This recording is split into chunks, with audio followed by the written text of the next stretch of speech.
जी अस्सलाम वालेकुम। कैफेट आज के लेक्चर का आगाज़ करते हैं। Lecture number 37। आज के लेक्चर में हम एक तो टेस्ट डिस्कस करेंगे। पहले टेस्ट हमारे डिस्कस नहीं हुए, दो टेस्ट आज के लेक्चर में प्लान किए हैं और फिर इसके बाद नए कंसेप्ट की तरफ चलेंगे। चैप्टर 9 में मज़ीद आगे चलेंगे। अच्छा, ये जहन में रखिएगा, चैप्टर 4 से पहले के जो हमारे चैप्टर्स हैं वो आपको होता है बेस डेवलप कर रहे होते हैं, तो उनमें टेस्ट भी ऐसे हैं जो बेसिक्स कंसेप्ट से रिलेट कर रहे होते हैं और कंपैरेटिवली इजी हैं। इन टेस्ट से आपने हरगिज़ ये इस नतीजे पे नहीं पहुंचना कि आई कैप में भी इसी तरह के क्वेश्चंस आएंगे। वो चूँकि चैप्टर बेसिक है, हमने बेसिक में से ही टेस्ट बनाना है उस चैप्टर में से, तो जितना को मुश्किल बन सकता या जितना को एग्जाम लेवल का बन सकता था हमने कोशिश की है। लेकिन आपके असल एग्जाम लेवल के जो टेस्ट हैं वो चैप्टर 4 के बाद स्टार्ट होते हैं, चैप्टर 4 से स्टार्ट होते हैं। यानी चैप्टर 4 का जो पहला टेस्ट था वो भी कोई इतना क्वालिटी का नहीं, क्वालिटी से मुराद एग्जाम लेवल का नहीं था क्योंकि बेसिक कंसेप्ट थे। हाँ, जो चैप्टर 4 का सेकेंड वीक का टेस्ट है ना, वहाँ से एग्जाम लेवल के टेस्टिंग स्टार्ट होती है। तो हम डिस्कस ज़रूर कर रहे हैं ये, लेकिन आपके लिए इजी होंगे। इससे आपने ये अंदाज़ा नहीं लगाना कि इस सब्जेक्ट में किस तरीके के क्वेश्चंस आते हैं। वो अंदाज़ा आप चैप्टर 4 के सेकेंड टेस्ट से और उसके बाद वाले जो टेस्ट होंगे उनसे लगाएंगे। ठीक है, इससे भी मुश्किल है कोई? हाय अल्लाह, इससे भी मुश्किल है कोई? है ना, है ना। अभी मेरे भाई ने देखा ही क्या है। अभी तो पार्टी शुरू हुई है। क्या मुश्किल है? खुदा का खौफ है, खुदा मर्जी है भाई आपकी। टेस्ट 1 सारे क्वेश्चंस, कोई चॉइस नहीं है। ब्लैक पेन से सिर्फ आपने पेपर करना है। हेडिंग भी ब्लैक पेन से दे, अंडरलाइन कर लीजिए। हर पार्ट ऑफ द क्वेश्चन को भी, हर क्वेश्चन को तो करना ही है फ्रेश पेज से, हर पार्ट। इसका मतलब है अगर फर्ज कीजिए एग्जाम में टोटल 2 क्वेश्चंस हों और दोनों के 3-3 पार्ट्स हों, तो आपका पूरा पेपर कितने सफ़ों में जाएगा? 6 सफ़ों पे, चाहे 2-2 लाइन्स का क्यों ना पार्ट हो, चाहे 1-1 लाइन का क्यों ना हो। अब बोल, चाहे 1-1 लफ्ज का क्यों ना हो। नहीं आता। क्वेश्चन 1 पार्ट है, what is meant by reasonable assurance. Reasonable assurance को डिफाइन कीजिए मेरे भाई, जो क्लास के स्टार्ट में मोबाइल इस्तेमाल कर रहे थे चुपके, दीवार की तरफ मुंह करके। हाँ, कह रहे सर को नजर रिवाइज क्यों नहीं किया? आइंदा याद बाद में करना है, रिवाइज पहले करना है, क्योंकि रिवाइज करना हमेशा रह जाता है। बोल क्या करना है आइंदा? रिवाइज पहले करना है, याद बाद में करना है। लिख ले उधर। अब ये देखिए भाई, मेरा नाम रोशन करेगा। Reason it is high but not absolute level of insurance which is expressed in positive form of conclusion, that is in our opinion financial statements give true and. ये अल्फाज होते हैं। वैसे स्टैंडर्डाइज्ड अल्फाज तो आपको चैप्टर 4 में मिलेंगे कंप्लीट, लेकिन चूंकि बेसिक जो आपको पॉजिटिव फॉर्म ऑफ कंक्लूजन समझाना है उसके लिए ये सेंटेंस काफी है। आखिरी चीज, एग्जांपल बता दीजिए रीजनेबल एश्योरेंस एंगेजमेंट की। Audit engagement.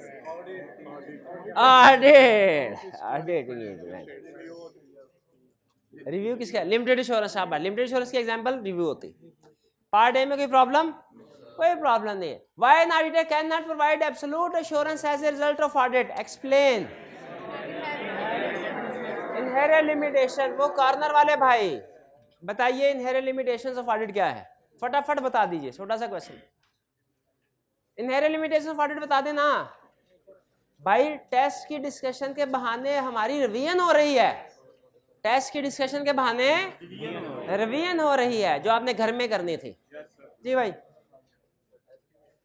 Estimates, judgements and uncertainties are involved, 1 point हो गया। 6-7 पॉइंट थे। रिवाइज नहीं किया, आइंदा आपने भी रिवाइज पहले करना है, याद बाद में करना है। ये मेरा भाई बताएगा।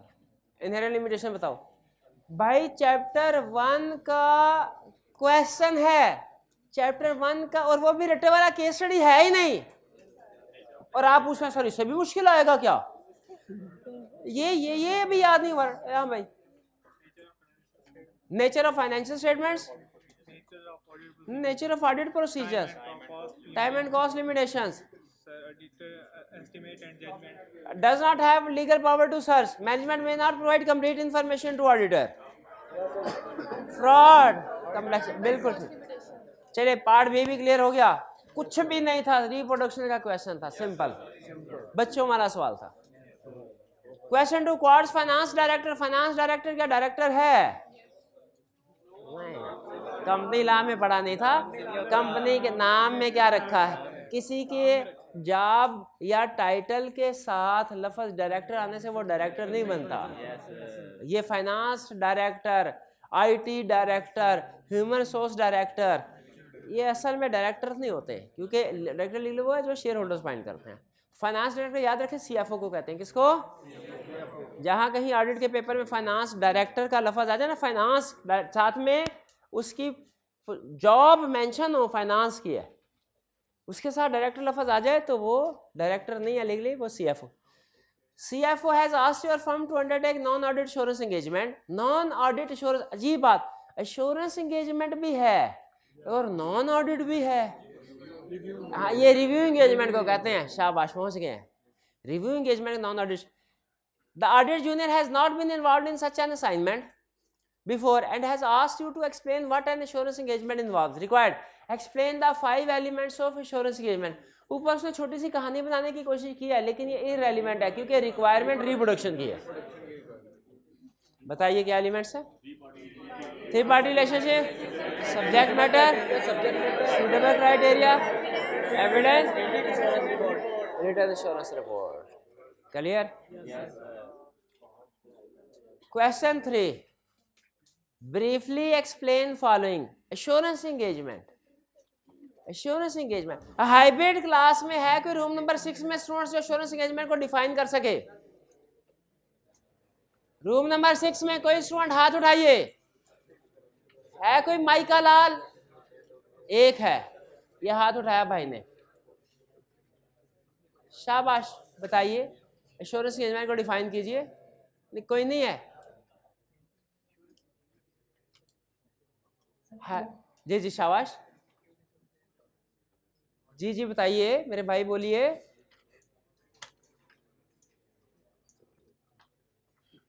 यार भाई, रूम नंबर ये हाईब्रिड क्लास रूम नंबर 6 में एक स्टूडेंट को डेफिनेशन याद नहीं है।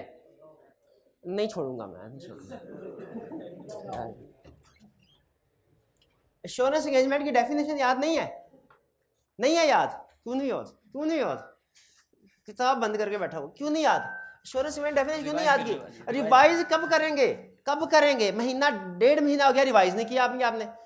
क्यों क्यों क्यों नहीं याद? डंडा लेके आए, क्यों नहीं याद एश्योरेंस एंगेजमेंट की? आज दूसरा दिन है मेरा, आज 37वां दिन है। क्यों नहीं याद? ठो ठो ठो।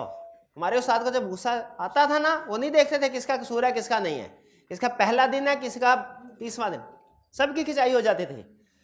क्यों नहीं याद आपने की डेफिनेशन? एश्योरेंस एंगेजमेंट पहले चैप्टर में से है, रिप्रोडक्शन है। यही नहीं याद, आगे कैसे चलेंगे? ये मेरा भाई सुनाएगा, शाबाश। Assurance engagement is an engagement in which a practitioner evaluates subject matter and give its conclusions. शाबाश शाबाश शाबाश, किसी हद तक 50% उन्होंने बता दी। एश्योरेंस एंगेजमेंट मींस एंगेजमेंट जो practitioner obtain evidence about valuation of subject matter and expresses his conclusion to enhance the confidence of intended user other than responsible party. आगे चलते हैं। Role of directors as agent. Director का as agent कोई role है? क्या role है? वो principal shareholders के बिहाफ पर कंपनी मैनेज करता है, कंपनी के एसेट्स शेयर होल्डर के एसेट्स मैनेज करता है। वो शेयर होल्डर्स के बिहाफ पे कंपनी को मैनेज करते हैं, कंपनी के एसेट्स को मैनेज करते हैं। ये रोल ऑफ स्टीवर्ड है। रोल ऑफ एजेंट है कि वो उनकी इंस्ट्रक्शंस के मुताबिक काम करते हैं, उनके बेस्ट इंटरेस्ट में काम करते हैं। ये फर्क है दोनों में, ठीक है? और अकाउंटेबिलिटी का रोल क्या है? कि वो जो पूरा साल जो कुछ करते हैं उसका हिसाब किताब देते हैं।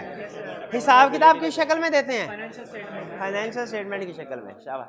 स्टैट्यूटरी ऑडिट क्या है? ये स्टैट्यूटरी और नॉन स्टैट्यूटरी ऑडिट भाई वो प्राइज वाले टीए की तरह जिनके पास प्राइज होते हैं।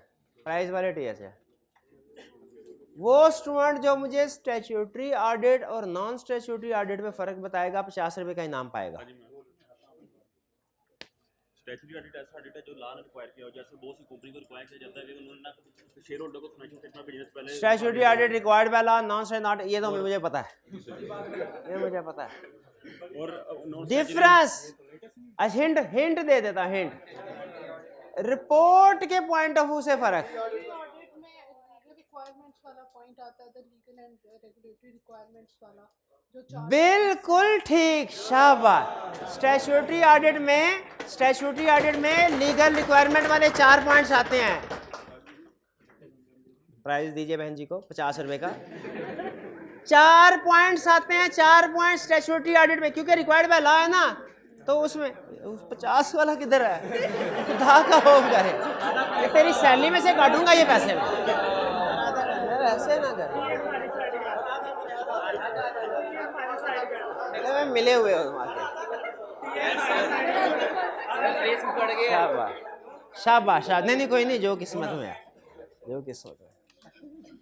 फिर इसके बाद बेनिफिट्स ऑफ, भाई ये समझ आ गया, 4 एडिशनल ओपिनियन जो रिक्वायर्ड बाय लॉ होता है ना, प्रॉपर बुक्स वाला, ज़कात वाला, ये हमने सिर्फ स्टैट्यूटरी ऑडिट में इंक्लूड कर, क्योंकि रिक्वायर्ड बाय लॉ है। बताइए नॉन स्टैट्यूटरी ऑडिट होगा क्या उसमें ये लीगल रिक्वायरमेंट आएंगे? उसमें बाकी के एलिमेंट्स आएंगे, ओपिनियन पैराग्राफ, एमसीओ मैटर, बाकी सारा कुछ आएगा। ये जो other legal and regulatory requirements है, ये वाला सेक्शन नॉन स्टैट्यूटरी ऑडिट में नहीं आता, नहीं आता। Next, benefits of audit to management. क्या बेनिफिट्स है? मैनेजमेंट को फायदा है कोई? वो तो रोते रहते, कहते हैं सर ऑडिटर आके तंग करता है, बिला वजह की गलतियां निकालता रहता है। उनका इंटरनल कंट्रोल, वीकनेस इंप्रूव होता है। हमें कोई वीकनेस नजर आती है उनको बता देते हैं, फिर उनकी अपनी ड्यूटीज पूरी कर रहे हैं कि नहीं सारे, ये हम बता देते हैं। शाबाश। चलिए ये छोटे छोटे क्वेश्चन थे, आगे चलते हैं। Next question 4, managing director of world limited, an external audit client of your firm has discovered that an employee has diverted rupees 30,000 of company funds into his own bank account by creating and paying purchase invoices on fictitious supplier account for the last 12 months. किधर तरीका वारदात सीख रहे हैं? सीखें सीखें सीखें। कैसे फ्रॉड किया उसने? कैसे किया? उसने फेक सप्लायर क्रेडिटर का अकाउंट बनाया, उसमें फेक परचेज इनवाइसेस रिकॉर्ड की, परचेज डेबिट क्रेडिट, हालांकि आया कुछ भी नहीं था, और फिर पेमेंट के चेक बनाए, उन फेक क्रेडिटर्स को payment creditor debit bank credit, और वो चेक उसने अपने बैंक अकाउंट में जाके जमा करवा दिया। तरीकाकार सीख रहे हैं। ये आपने ये सीख, क्यों सीखना है? कि करना नहीं है, पकड़ना है। फिर ये इस तरह के फ्रॉड पकड़ने हैं, फ्रॉड। अच्छा, फिर इसके बाद मैनेजिंग डायरेक्टर, यानी जो चीफ एग्जेक्टिव, मैनेजिंग डायरेक्टर भी चीफ एग्जेक्टिव का एक दूसरा नाम है, managing director. Managing director has contacted your firm to express his concern that audit team did not discover this fraud during the external audit and has requested a meeting with the engagement partner to discuss the issue. वो managing director को बड़ा गुस्सा, उसने कहा हमारा employ fraud करता रहे तो आप क्या करते रहे? ऑडिटर से पूछ रहे हैं, आप क्या करते रहे? नहीं करते। अच्छा, ये ना कहिए कि ऑडिटर फ्रॉड को डिटेक्ट नहीं करता, ये कहिए ऑडिटर फ्रॉड को डिटेक्ट करने का रिस्पॉन्सिबल नहीं है। दोनों में फर्क है भाई। अगर फ्रॉड उसके आगे पीछे घूम रहा होगा तो क्या उसे कहेगा मैं तो डिटेक्ट घूमते रहा भाई, घूमते रहा, मैं डिटेक्ट ही नहीं करना, तेरे को मेरी जिम्मेदारी नहीं, ऐसे होगा क्या? अगर रीजनेबल, देखिए प्राइमरी रिस्पॉन्सिबिलिटी, फर्क से मेरे क्या, primary responsibility reasonable assurance obtain करना है। अगर ये रीजनेबल एश्योरेंस ऑब्टेन करते हुए कोई फ्रॉड डिटेक्ट हो जाए, वो हम रिपोर्ट करते हैं और वो करना भी चाहिए। लेकिन अगर रीजनेबल एश्योरेंस ऑब्टेन करते हुए कोई फ्रॉड सामने नहीं आया, तो हमने खास तौर पे अब अपने ऑडिट का मुंह फ्रॉड की तरफ नहीं मोड़ना। हमारे ऑडिट का मुंह किस तरफ रहेगा? रीजनेबल एश्योरेंस की तरफ। हमारा डेस्टिनेशन क्या है? रीजनेबल। इस रास्ते में कोई फ्रॉड आ गया, उसको हमने डिटेक्ट करना है। लेकिन अगर दाएं बाएं कोई फ्रॉड हुआ, वो हमारी जिम्मेदारी। रीजनेबल एश्योरेंस ऑब्टेन करते हुए फ्रॉड सामने आ गया, वो रिपोर्ट करना है। अगर रीजनेबल एश्योरेंस ऑब्टेन करते हुए फ्रॉड सामने नहीं आया, फिर बाद में अगर आ भी जाए वो हमारी जिम्मेदारी नहीं है। एक फर्क समझ आया जी? अच्छा, फिर कह रहा है financial statement for the current year show revenue of ₹25 million and profit before tax of ₹1.5 million. बताइए किस लिए दे रहा है ये फिगर्स? मटीरियलिटी कैलकुलेट करने के लिए। Explain why the managing directors expectation that the audit team should have discovered the fraud is. आपको पता है जब कभी हमारे खिलाफ इल्जाम लगता है ना कि हमने किसी भी मिस स्टेटमेंट को, चाहे वो एरर है चाहे फ्रॉड है, डिटेक्ट नहीं किया, हमारे पास दो आर्गुमेंट होते हैं अपने आप को सेव करने के लिए। पहला आर्गुमेंट मटीरियलिटी का, अगर तो इमटीरियल है ना इशू, हम पहले एग्रीमेंट में बरी हो जाते हैं। फिर दूसरा पॉइंट चाहे आप मेंशन करें या ना करें वो मर्जी। हाँ, और अगर वो मटीरियल हो तो फिर दूसरे पॉइंट भी मेंशन करना था, वो क्या है? पहले इसको पहले पॉइंट में डिस्कस करते हैं क्या ये मटीरियल है, क्योंकि आपको पता है हम रिपोर्ट में रिस्पॉन्सिबल जो रिजनेबल एश्योरेंस बताते हैं वो मटीरियलिटी की बेस पे बता रहे होते हैं। मटीरियलिटी लेवल कैलकुलेट करें 1.5 × 5%, 25, ये 30,000, इसका मतलब 25, अच्छा सॉरी 75,000, ये इमटीरियल है। एक तो आर्गुमेंट हमारा ये हो गया इमटीरियल। अच्छा बताइए कि 3 मार्क्स का क्वेश्चन है, क्या मुझे अपना दूसरा डिफेंस भी केस में इंक्लूड करना चाहिए कि नहीं? वो दूसरा डिफेंस कौन सा मेरा है? इनहेरेंट लिमिटेशन, क्योंकि 3 नंबर है, 1 पॉइंट इनसफिशिएंट लग रहा है। लेकिन इनहेरेंट लिमिटेशन में अगर मैं सारी छाप दूंगा वो ज्यादा हो जाएगा। फिर अब मुझे क्या करना है? इनहेरेंट लिमिटेशन मेंशन तो करनी है, सारी नहीं। अच्छा कौन से, कोई से भी कर दूं कि फ्रॉड को कोशिश करूं? वैसे अगर मार्क्स ज्यादा होते ना मैं सारी लिख देता, चाहे केस फ्रॉड का है, लेकिन एक रीजन ये भी तो हो सकती है फ्रॉड ना डिटेक्ट करने की। क्या भाई ये आप दोनों पीछे चले जाओ, अपनी क्लास दोनों पीछे जाके स्टार्ट कर। मेरा भाई शाबाश शाबाश शाबाश। वो एक चीज क्या 10 चीजें पूछ उधर उधर जाके, वो मेरा भाई मेरा दोस्त गुस्सा ना कर मेरा भाई, कल फिर आ जा। नहीं मेरा भाई कल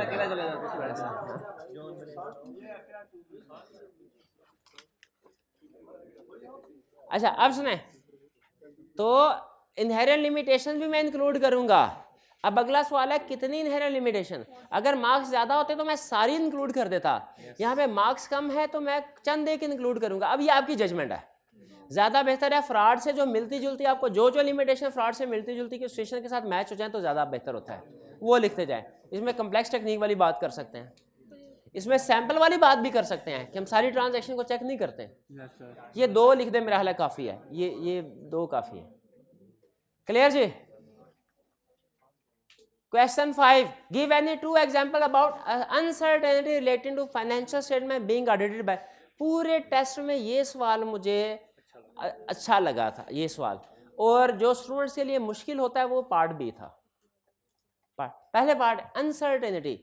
हमारे पास अनसर्टेनिटी के डिफरेंट ट्रीटमेंट होते हैं।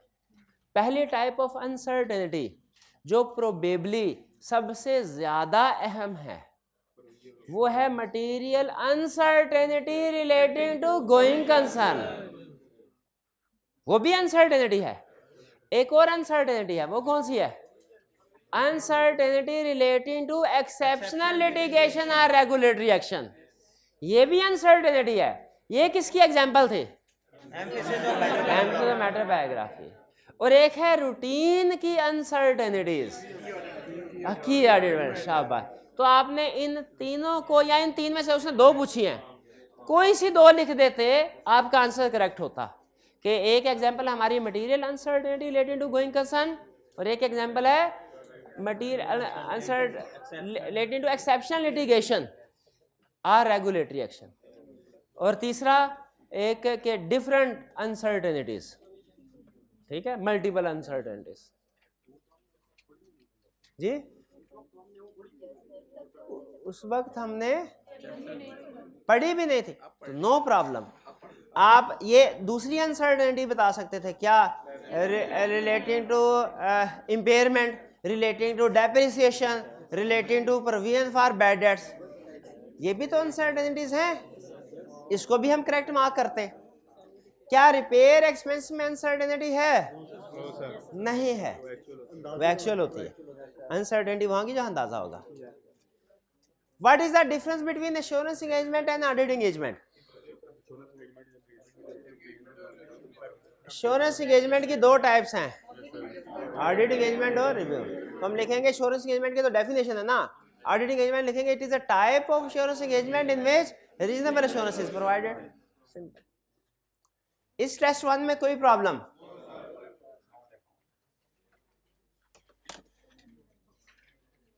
Next test 2।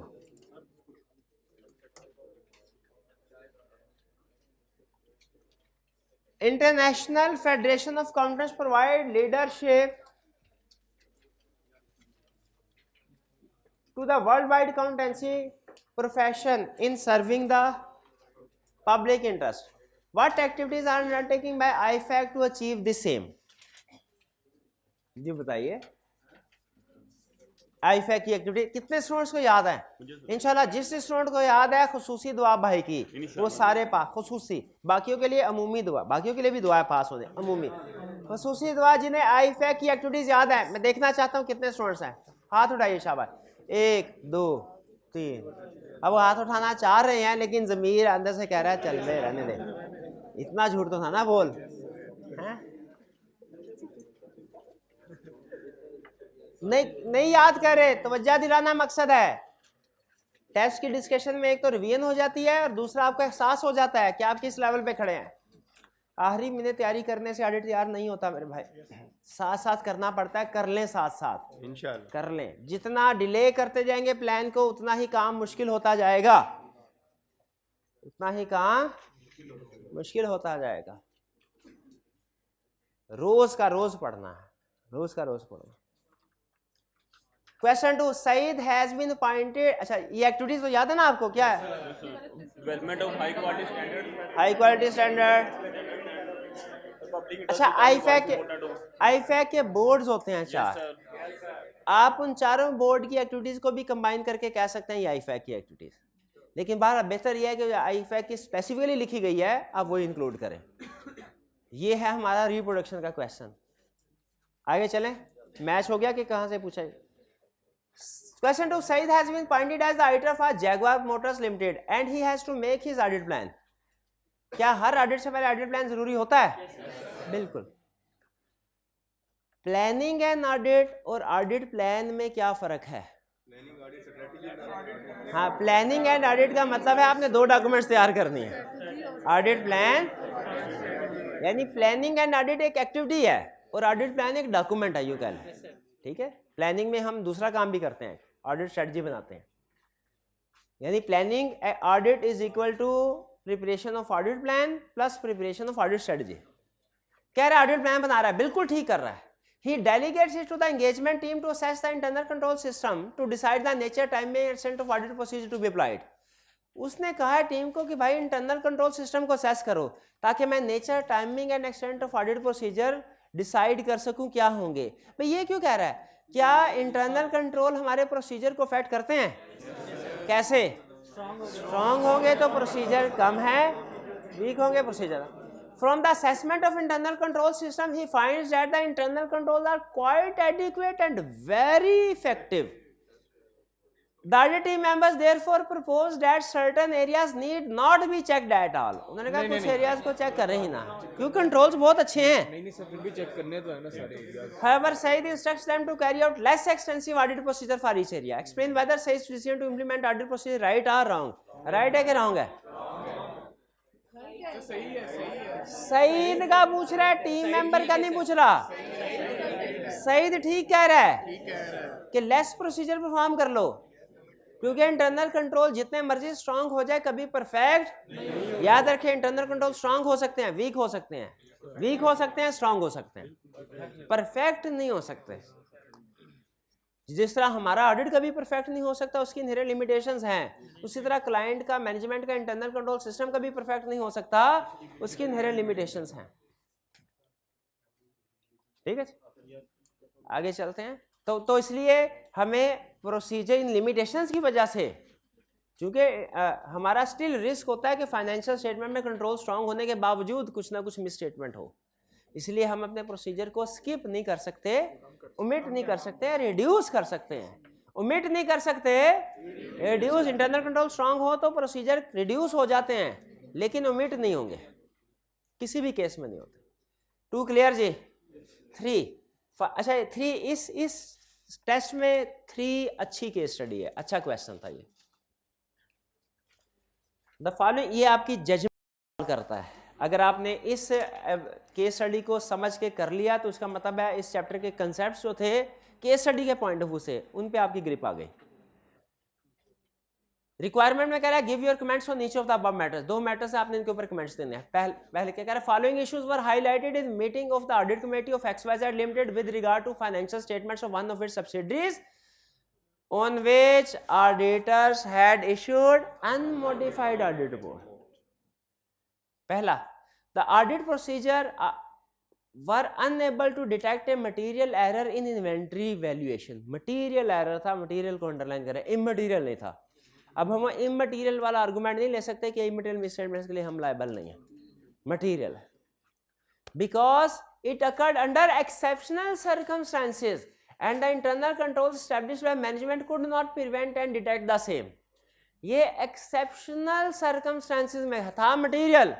अगर कोई misstatement है material लेकिन exceptional very rare situation की वजह से arise हुई है तो क्या ऑडिटर इस exceptional situations के लिए भी responsible होता है? यानी जैसे इसके एग्जाम्पल क्या हो कि कोई बहुत ही कॉम्प्लेक्स और सोफिस्टिकेटेड टेक्निक से अगर किया गया हो फ्रॉड, तो इस वजह से अगर तो नॉर्मल सिचुएशंस होती तो उमूमी तौर पे ऑडिटर मिस स्टेटमेंट्स को डिटेक्ट करने के लिए, इस मटीरियल मिस स्टेटमेंट के लिए रिस्पॉन्सिबल होता है नॉर्मल हालात में। लेकिन उसमें यहाँ पे लफ्ज एक्सेप्शनल सर्कमस्टेंसेस यूज किया। एक्सेप्शनल सर्कमस्टेंसेस याद रखिए, आप रीजनेबल एश्योरेंस ऑब्टेन कर भी लेना फिर भी एक्सेप्शनल सर्कमस्टेंसेस को आप कवर नहीं कर सकते। हाँ, अब नहीं, अगर इसके सैंपल साइज में आता फिर ये उसके लिए रिस्पॉन्सिबल हो सकता था।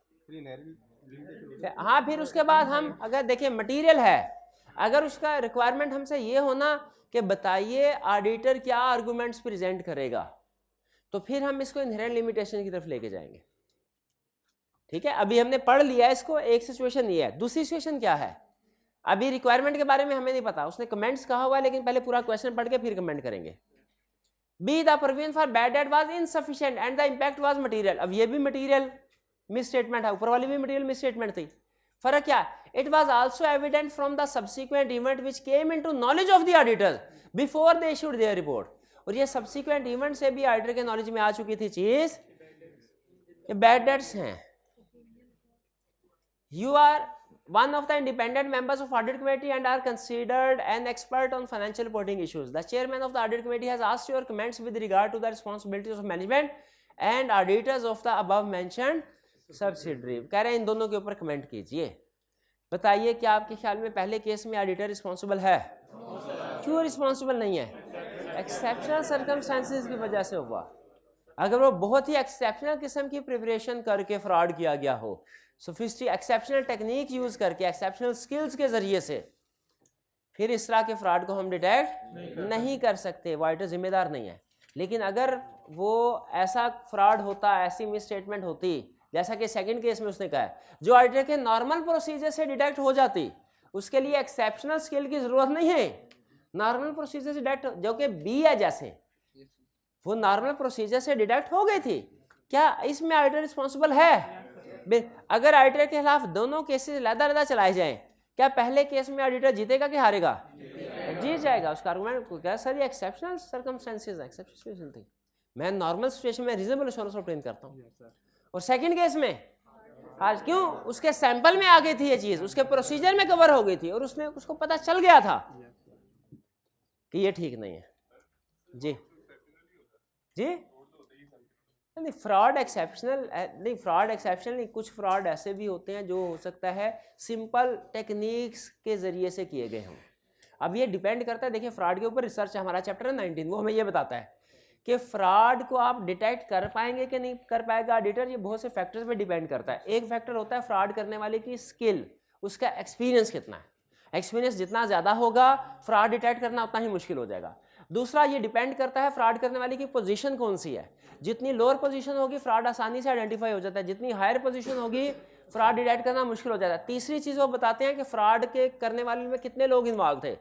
जितने कम लोग इन्वॉल्व होते हैं फ्रॉड करने में उतना फ्रॉड आसानी से आइडेंटिफाई हो जाता है, सिंगल पर्सन का फ्रॉड आसानी से आइडेंटिफाई हो जाता है। जितना ज़्यादा लोग इन्वॉल्व होते हैं उतना ही फ्रॉड डिटेक्ट करना मुश्किल। अगर इसमें एक इंडिविजुअल फर्ज कीजिए कोई कैशियर होता और वो फ्रॉड कर रहा होता ट्रांजैक्शन में, अप्रूवल लिए बगैर पेमेंट कर रहा था, वो फ्रॉड डिटेक्ट करना आसान होता है। लेकिन अगर इसमें CEO बोर्ड ऑफ डायरेक्टर में से 2-4 लोग शामिल हो, वो है भी एक्सपीरियंस्ड, हाई लेवल पे काम कर रहे हैं, ठीक है, और ज्यादा लोग मिल गए हैं, अब बताइए फ्रॉड ये नॉर्मल सिचुएशन है कि एक्सेप्शनल सिचुएशन है?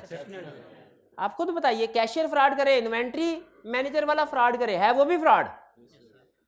वो एक्सेप्शनल है या कि बोर्ड ऑफ डायरेक्टर्स मिलकर कोई फ्रॉड करे? हमें हायर पोजीशन वाला एक्सेप्शन का मतलब ये है, ज्यादा लोग कर रहे हैं, हाई पोजीशन वाले सीनियर लोग कर रहे हैं, वो एक्सपीरियंस्ड है, ठीक है, काम करने में उनको पता है कि किस तरीके से चेकिंग होती है, किस तरीके से है।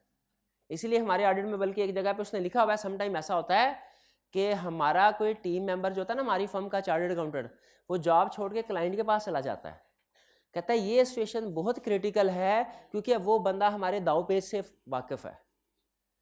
तो आपने करना ये है कि अब की बार जो ऑडिट करना है ना, उसमें खास तौर पे कुछ चेंजेस करनी है ऑडिट प्लान में, ताकि उसे पता ना चल सके। वरना अब ये देखिए, अगर ये बंदा फ्रॉड करता है तो ये एक्सेप्शनल सिचुएशन होगी कि नॉर्मल होगी?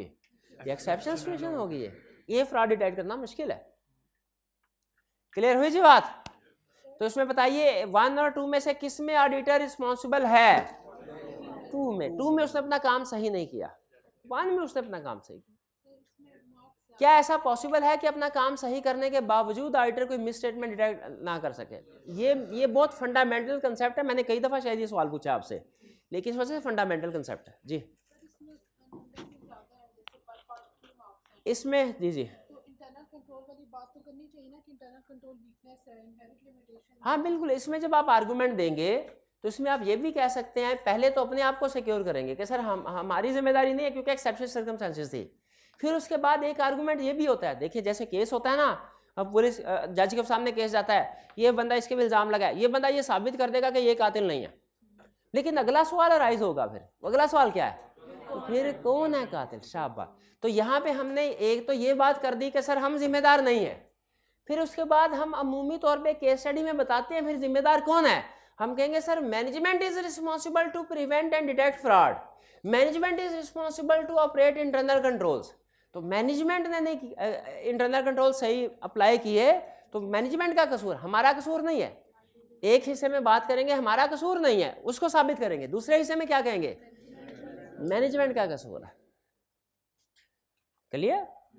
ये जी जी जी सर, ये सेकंड पॉइंट में ऑडिटर्स को रिपोर्ट इशू करने से पहले ही पता चल गया था बैड डेट्स के बारे में, अगर बाद में पता चलता रिपोर्ट इशू करने, मैं समझ, तो क्या होता, सुन लें, पहली चीज, अब ये ना किसी दूसरे स्टैंडर्ड की तरफ हम निकल जाएंगे, ये सब्सिक्वेंट इवेंट की तरफ, ये चैप्टर 20 की तरफ चले जाए। हाँ जी बिल्कुल, मैं उस तरफ नहीं जाना चाहता, लेकिन मैं वो कंसेप्ट बिल्ड कर देना चाहता हूँ, बेसिक कंसेप्ट। याद रखिए, ऑडिटर को जिस पॉइंट पे भी पता चल जाए ना, अब ये केस, अब मैं टाइम निकल जाना है, आपने फिर बैठना भी नहीं है, ये मैंने शायद पहले बताया था आपको कि ऑडिट के बाद पता चला और उसने कहा अगली दफा देखी जाएगी, बताया था वो डेटर्स वाली लेटर। चल मैं क्विकली बता देता हूँ भाई के एग्जाम्पल, बात बता। ऑडिटर ने ऑडिट किया, डेटर्स को सिलेक्ट किया, सैंपल बेस पे कंफर्मेशन लेटर सेंड किया, जवाब आया उनमें कोई प्रॉब्लम नहीं थी, अनमोडिफाइड ओपिनियन दे दिया। पहले मुझे यहाँ तक बताइए, यहाँ तक के फैक्ट्स के मुताबिक ऑडिटर ने रीजनेबल एश्योरेंस ऑब्टेन की कि नहीं की? क्यों? क्योंकि हमें ऑडिटिंग स्टैंडर्ड अलाउ करते हैं कि सैंपल बेस पे काम करो। उसके बाद उसी फर्म ने, उसी कंपनी ने हमारी फर्म को एक और जॉब दी, एक और इंगेजमेंट। वो इंगेजमेंट थी कि उनके जो डेटर्स है ना, उनको कंप्यूटराइज करना था। उन्होंने नया सिस्टम बाय किया था डेटर्स मैनेजमेंट के लिए, तो सारे डेटर्स का जो मैनुअली बैलेंस था एक एक करके कंप्यूटर में शिफ्ट करना था और देखना था कि प्रोसेसिंग इनवॉइसेस की ठीक हो रही है कि नहीं। अब ये जो इंगेजमेंट है ये डिफरेंट है, इसमें तो 100% काम करना था, एक एक डेटर, इसमें तो सैंपल बेस पे थोड़ी करना था। ऑडिट में सैंपल बेस पे काम होता है, नॉन इंश्योरेंस इंगेजमेंट में हो सकता है ना हो, उसमें क्लाइंट के मुताबिक काम करते हैं। पहला क्वेश्चन मेरा, आप दूसरे कंसेप्ट को भी, मल्टीपल कंसेप्ट को मैं साथ साथ टेस्ट करना चाह रहा हूँ। पहला क्वेश्चन मेरा, क्या ऑडिट क्लाइंट एक ही ऑडिट फर्म से एश्योरेंस और नॉन एश्योरेंस एंगेजमेंट दोनों करवा सकते हैं? यस। अगला सवाल मेरा, क्या एक ही एंगेजमेंट लेटर में दोनों को एग्री किया जा सकता है? ये चैप्टर 8 में हमने सीखा। लेकिन कोड ऑफ एथिक्स एक है हमारा, वो ये कहता है कि एक ही फर्म को आप सर्विसेज ज़्यादा दे सकते हैं, लेकिन अगर एक ही क्लाइंट और फर्म भी एक ही हो तो उनका आपस में, इसका मतलब है मिलना जुलना ज़्यादा हो जाएगा, जिसमें इंडिपेंडेंस कंप्रोमाइज़ हो सकती है। इसलिए हत्तुल इम्कान टीम को लदा करें। तो एश्योरेंस एंगेजमेंट और नॉन एश्योरेंस एंगेजमेंट याद रखें, एक गौर से सुनिएगा, एक ही फर्म कर सकती है, एक ही टीम नहीं करेगी। दूसरी टीम गई, उसका पार्टनर भी डिफरेंट था। वो नॉर्मली फर्म में ग्रुप बनाया होता है, group A, group B, group, तो ग्रुप ए ऑडिट कर लेता है, group B non assurance. Bharat दूसरी फर्म जब गई, उन्होंने देखा ये रिपोर्ट साइन हो गई थी, रिपोर्ट साइन होने तक ऑडिटर को कुछ पता नहीं चला। रिपोर्ट साइन होगी, उसके बाद फाइनेंशियल स्टेटमेंट इशू हो गई, शेयर होल्डर तक पहुंच गई। 2 महीने बाद उन्होंने एंगेजमेंट शुरू की, पता चला कुछ डेटर्स फेक थे। अच्छा, अब जो पार्टनर था ना, दूसरा पार्टनर ग्रुप बी का, जो कि ये डेटर्स की असाइनमेंट कर रहा था नॉन एश्योरेंस, उसने ग्रुप ए के पार्टनर को बता दिया। उसने कहा सर ये इसमें आपने रिपोर्ट जो दी है ना, इसमें डेटर्स फेक थे, मटेरियल अमाउंट से फेक है। अब मिस स्टेटमेंट हमारे सामने आ गई, अब हमारा रोल ऑडिट पार्टनर का है।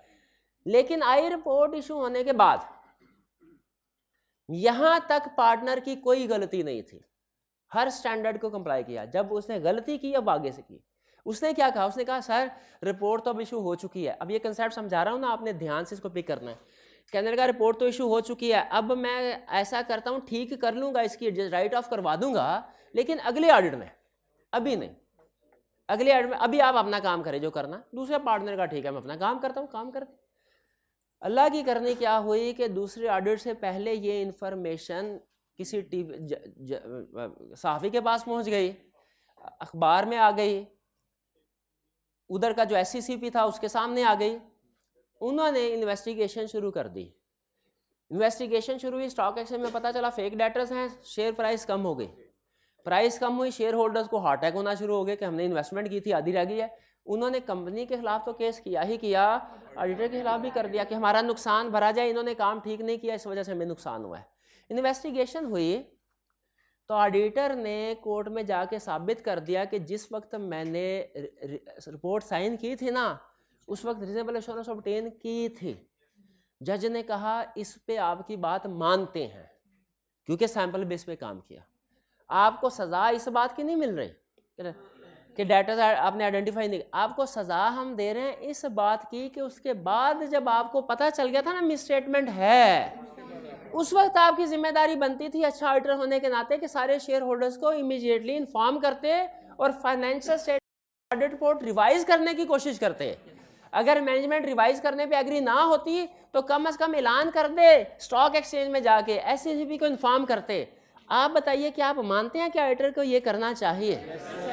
बिल्कुल करना चाहिए। याद रखिए, ऑडिट रिपोर्ट तक अगर हमें पता नहीं चला हमारी जिम्मेदारी, लेकिन बाद में जब कभी भी पता चले कि हमारी ऑडिट की हुई फाइनेंशियल स्टेटमेंट में गलती है, हमें कम्युनिकेट करना चाहिए, कम्युनिकेट करना। और आइडियल सिचुएशन क्या होती है भला? आइडियल कि हम मैनेजमेंट के साथ, आइडियल की बात कर रहा हूँ, प्रॉब्लमेटिक किसी और चैप्टर में डिस्कस करूंगा।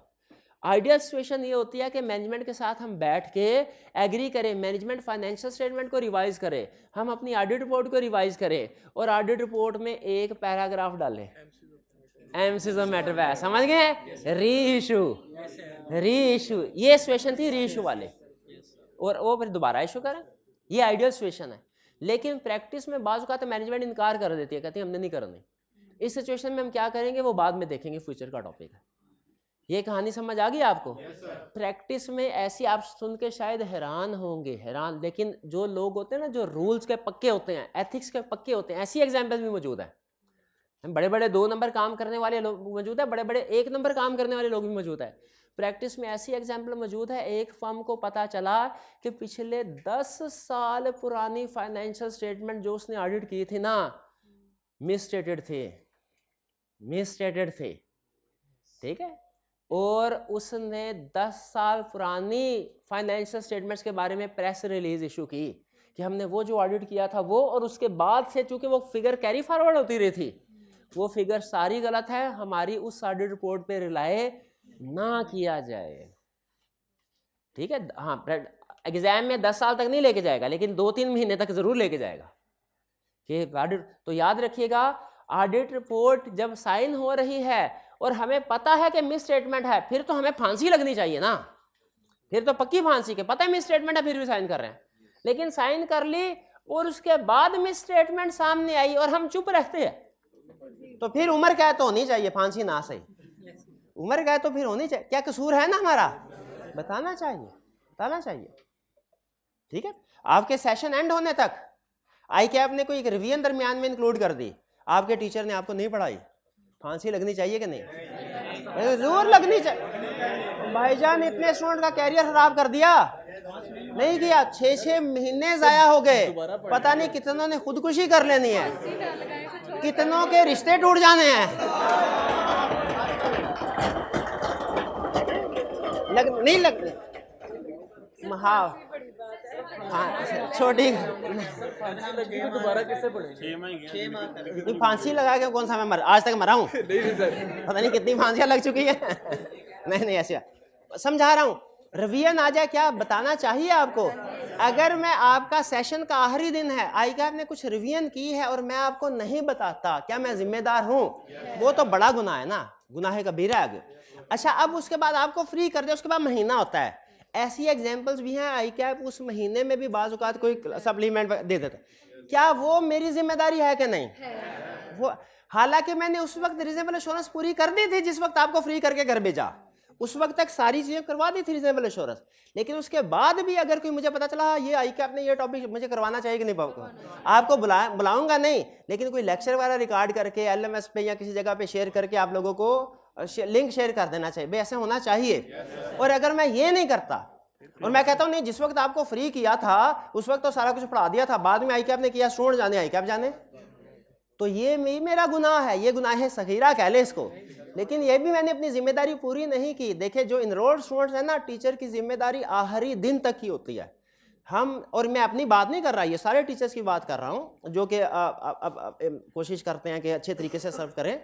हम आखिरी दिन भी देख रहे होते हैं आई कैप ने कोई रिवीजन तो नहीं कर दे, ठीक है। तो बहरहाल नॉर्मली आखिरी दिन तक आई कैप अभी तक नहीं गया, 15 दिन तक गया हुआ है, ठीक है, 15 दिन पहले तक।